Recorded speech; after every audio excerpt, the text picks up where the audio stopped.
I hope you guys are having a good week and are enjoying making money on your uranium stock investments. We've been talking about the uranium trade for almost a year now, and now the fruits of our labor are playing out and the nuclear renaissance is upon us. But the big question is, where does this all go long term? Because the price is spiking now, which could have been foreseen. But what happens next, right? That's the big question. And that's why we're staying on top of this nuclear news. First, let's talk about price action. The North Shore Global Uranium Mining ETF up 2% on the week, which might not seem like a lot, but it is so significant when you look at the price action of uranium stocks in the context of the broader market. S&P 500 was down 2% on the week. So that's a 4% spread. That is hard to do, guys. If you're investing in uranium, you're beating the market. Not many people are making money in this market, guys. It's a very sickly market. But because of the inflation narrative, because of what we've been talking about with the uranium story, because of what we're going to talk about in this video, you're going to see why there's still potential upside for these assets. Let's look at the spot price because it's all being driven on this, guys. Look at that. For the last few weeks, we've been talking about a melt up in the uranium spot price. Here we have it. It's just continuing. Now it's at $64.50. Zoom out. Look at the long term. Looks like it's going for an all-time high. And I like to just look back at the history of the uranium chart. The reason it pumped so much from 2004 up to 2007 was because there was a worldwide renaissance in nuclear. And that was kind of the birth and the emergence of this new fuel as the world was getting bullish on it. Well, now we're having a brand new nuclear renaissance, guys. And so we're going to cover the geopolitical events that are driving the short-term move, but also what's going to happen in the long term. So first, this piece did a good job of covering kind of what's going on. We're heading for a nuclear renaissance with energy prices at record highs. Russia's invasion of Ukraine has sent gas and power prices soaring. Alex Rankin explains why Europe could be heading for a nuclear renaissance. The appeal of atomic energy is only growing. Unlike other low-carbon alternatives, such as wind and solar, nuclear provides a stable, non-intermittent supply of power. That's all anyone wants, right? We talked about the UK last week. They've announced plans to build up to 8 reactors as part of its new energy strategy. France is planning more reactors. Belgium has shelved plans to phase out its nuclear plants. Netherlands, Czech Republic, Poland, all these Eastern European countries also have new capacity. That's the long-term European Renaissance story playing out. Here's the short-term crux of what is kind of moving the uranium price. The enrichment bottleneck. Russia only accounts for about 6% of uranium ore supply, behind Kazakhstan and Canada and Australia. However, the major bottleneck is not in the supply of uranium ore, but in the conversion and enrichment process. That turn of the ore into usable fuel, uranium's ore must be refined into yellow cake before undergoing conversion into a gas, and it must be enriched to where it can be used as fuel rods in a reactor. This is a complex process, and Russia has 43% of the global enrichment capacity. See, so that makes Russia a bigger player in this, followed by Europe, China, and the US. So anything that happens in Russia drastically impacts the spot price of uranium because they are the bottleneck. The result is that up to 1/5 of the annual US uranium supply is at least partially sourced from Russia. Kazakhstan may mine more ore, but much of that output travels through Russia before it is exported to global markets. Fuels are also highly specialized and tied to specific reactor designs. That makes it harder to shift nuclear suppliers at short notice. Here's the melt up. If sanctions or counter sanctions on Russia cut the supply of enriched uranium, then plants in the US and Europe could be affected within 18 to 24 months. So this is not some easy process that you can magically fix. And this geopolitical turmoil in Russia is causing the price to squeeze, guys.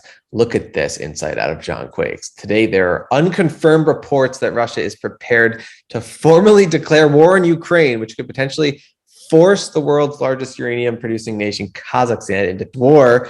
Investors need to keep an eye on this evolving story, obviously, because of what we just talked about. And so now you have the US government freaking out over this, right? US Senator, 90% of uranium that we use in the US is imported. I have legislation to block imports of Russian uranium. We must stop sending money to our adversaries, stop depending on China and Russia for critical minerals. American self-sufficiency and our freedom are at stake. While that is true, it's just going to cause the uranium spot price to melt up, which is what we are seeing. So we're trying to understand what's going on. This is a huge driver, guys. The US wants to invest heavily into this fuel. Here's an article. Pentagon to build nuclear microreactors to power far-flung bases. I've talked about how if you zoom out, nuclear power will be running everything. Space stations, ships. It's the small modular reactor, revolutionary technology that's going to allow small reactors on board everything in a safe way to power everything. And so the Pentagon sees the potential of this. They want to build nuclear microreactors to power far-flung bases. Pentagon officials recently announced that the Defense Department will build a nuclear microreactor that can be flown to an austere site and set up to power a military base. So don't just think military bases, guys. Yes, the military is largely responsible for investing in revolutionary technology, but eventually that technology moves out to the civilian populations. So when you think military base, think eventually populations everywhere, right? Advanced nuclear power has the potential to be a strategic game changer for the United States, both for the Department of Defense and for the commercial sector. For it to be adopted, it must first be successfully demonstrated under real-world operating conditions. So that's what they are working on. This is a long-term investment, and the US government is going big into this. And they're talking about wanting to own their own uranium supply. And that's why you have bullish moves in stocks like Uranium Energy Corp, a United States uranium miner, right? Uranium Energy Corp up 14.76% on the week, which outperformed the broader uranium market, which was already bullish because of news like this. U.S. uranium mining company UEC has disclosed mineral resources totaling over 69 million pounds in the first technical filing for its Wyoming hub and spoke uranium in situ leach project. So U.S.-based assets with uranium in the ground are going to be incentivized to get it out of the ground. It's much more expensive to do it this way than in Russia, which is why the spot price is going to have to rise to incentivize this production. And so assets like UEC and Energy Fuels were pumping last week. Energy Fuels up 9%. Energy Fuels is also strategically located in the US. And this doesn't just mean that North American assets are bullish, right? This is a global story. So anywhere you can get uranium outside of Russia currently should be incentivized to get it out of the ground. And so let's look at what's going on globally. India is preparing to start building reactors in fleet mode. They're building a reactor fleet all around the country from next year, beginning with the first concrete for 2 pressurized heavy water reactors. The Department of Atomic Energy officials have told parliamentary panels. We've talked about how India is going big on it. Here's a story out of South Korea. South Korea, another one, signals nuclear fuel U-turn, came out on April 13th this week as global energy crisis looms. This is out of the Financial Times. Incoming administration cites rising greenhouse gas emissions and Russian invasion of Ukraine. Under the leader of South Korea's nuclear phase-out plan, construction of plants was to be suspended while older plants were to be retired, with the aim of reducing the number of operational reactors to 17 by 2034.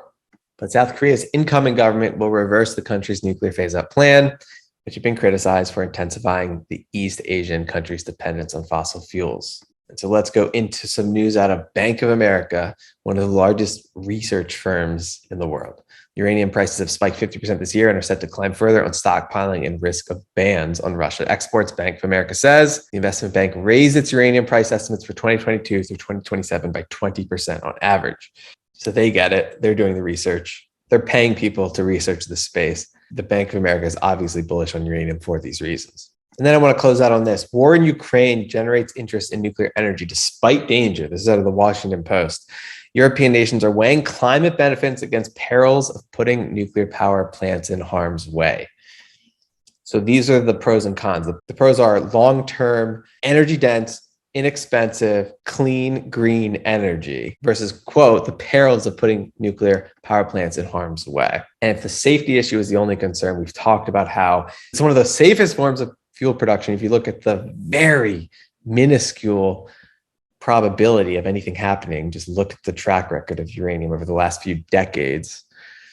And then also, we have a study here, why a nuclear power plant would survive a 9/11 style airplane attack. It goes into how safe these structures are and how regulations and technology have ensured that they're built this way.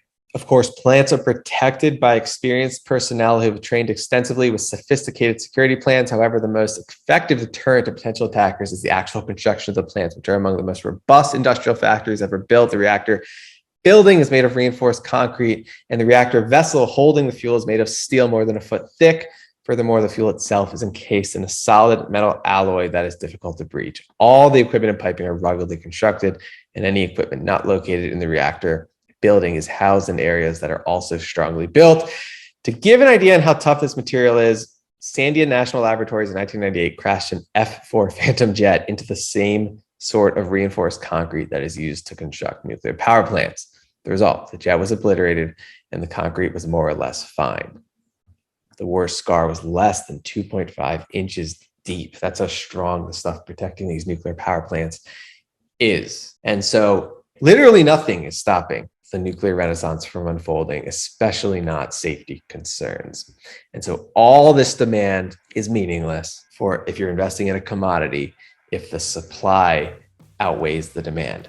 Well, I love pointing to this chart from John Quakes, which shows where we are at in terms of supply demand. So we've talked about the massive growth in uranium demand, right? Around the world, the renaissance happening. That's this light blue line at the top. The supply is the bars.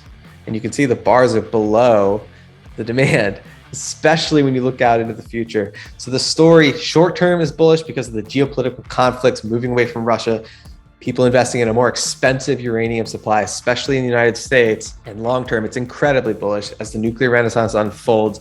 Small modular reactor technology emerges. The entire world is powered on safe small modular reactors, and all these countries, India, South Korea, China, the United States, the UK invest in nuclear power plants. Well, the supply, the established production base, which is the white line, is far below the projected demand. And so that causes commodity prices to rise. So we will stay on top of these updates, guys, as the emerging bull market in uranium and the nuclear renaissance unfolds. This discussion is for informational purposes only. Please consult a certified financial planner when making any decisions about investing. And do your own research before making any decisions. Investments are risky and you can lose lots of money in them.